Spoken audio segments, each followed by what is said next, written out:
ሰላም ክቡራት ተኸታተልቲ ቤትና ከመይ ቀኒኹም? እንኳዕ ንዓመታዊ ክብረ በዓል ጊዮርጊስ መርቆሬዎስ ብሰላም ኣብፅሕኩም ኣብፅሐና።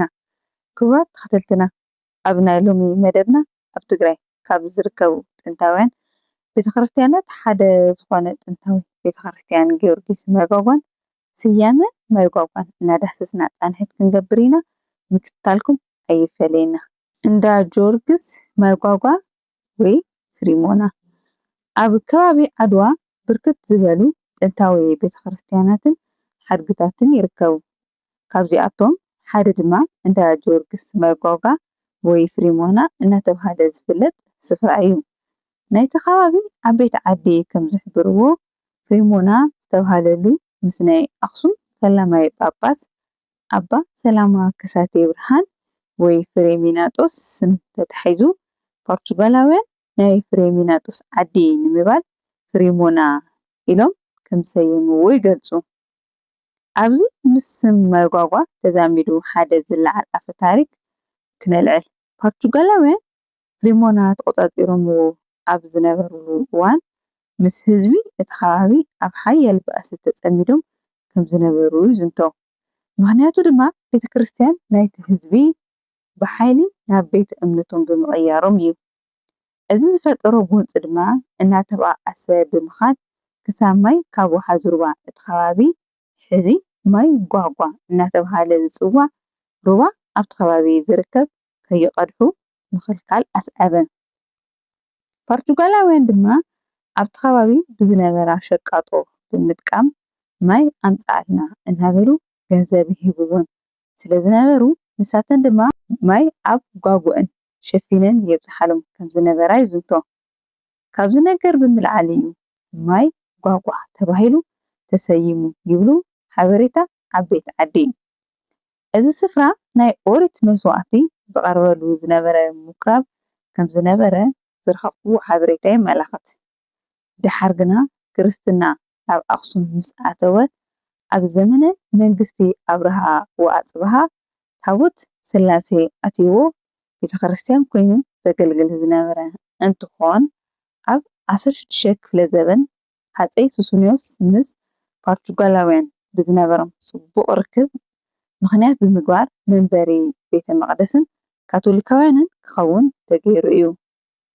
ሃፀይ ሱስንዮስ ስልጣኖም ንወዶም ንሃፀይ ፋሲል ምስ ኣስረከቡ ሃፀይ ፋሲል ነቶም ኣብ መላእ እቲ ሃገር ዝነበሩ ካቶሊክ ሚስዮናውያን ናብ ዓዶም ክኸዱ ብኣዋጅ ምስ ገለፁ ኣብ ጊዮርጊስ ማይ ጓጓ ወይ ከዓ ፍሪሞና ዝነበሩ ፖርቹጋላውያን እውን ክወፁ ክኢሎም እዮም።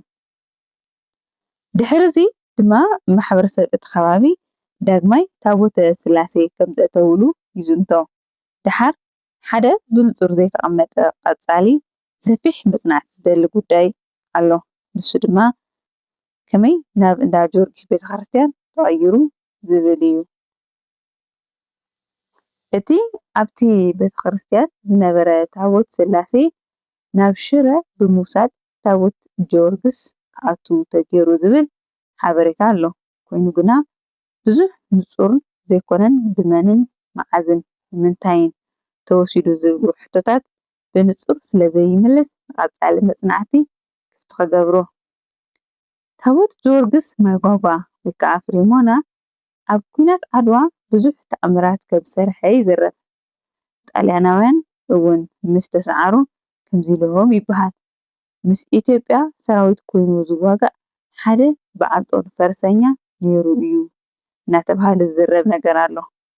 ከም ገለፃ ሓደ ኣቦ ናይቲ ቤተክርስትያን ድማ ጊዮርጊስ ኣርዓዶም እናተባህለ ይግለፅ ከም ዝነበረ እዮም ዝዛረቡ።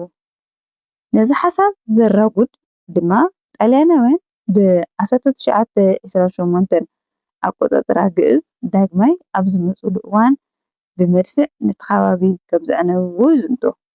ምክንያቶም ድማ ምስቲ ኣብ ላዕሊ ዝተገለፀ ነገር ይዛመድ።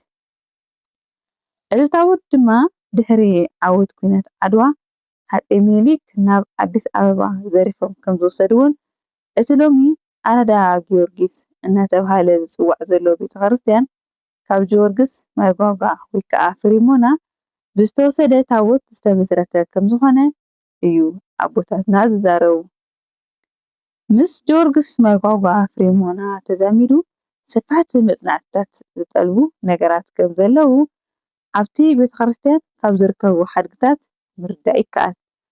ኣብቲ ቤተ ክርስቲያን ብዙሓት ሓድግታት ከም ዝነበሩ እኳ ዝግለጽ እንተኾነ ምስ ህንጸት ሓድሽ ቤተ ክርስቲያን ተታሒዙ እቶም ሓድግታት ጉድኣት ከም ዝበጽሖም ዘለኒ ሓበሬታ የመላኽት።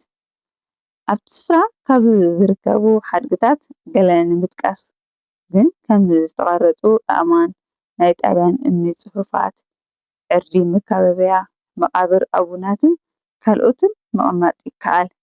እቲ ስፍራ ኣብ ብርኽ ዝበለ ቦታ ምርካቡን ፍጹም ማራኺ ብምዃኑን ኣያና ሃፀይ ዮሃንስ ራብዓይ ናብቲ ከባቢ ኣብ ዝኸድሉ እዋን ብሰሓባይነት ናይቲ ስፍራ ብምድማም ከምዚ ኢሎዎም ይበሃል።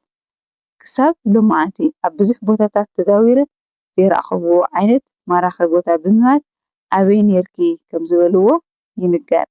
እምበኣርከስ ክቡራት ተመልከትና ኣብ ዙርያ ጥንታዊ ቤተ ክርስቲያን ጊዮርጊስ መጎጎን ስያሜን ዝነበረና ጻንሒት ነዚ ይመስል። ኣብ ቀጻሊ ብኻልእ መደብ ክሳብ እንረኸብ ሼር፣ ላይክ፣ ሳብስክራይብ እናገበርኩም ቤተሰብ ቤትና ኾኑ። ሰላም።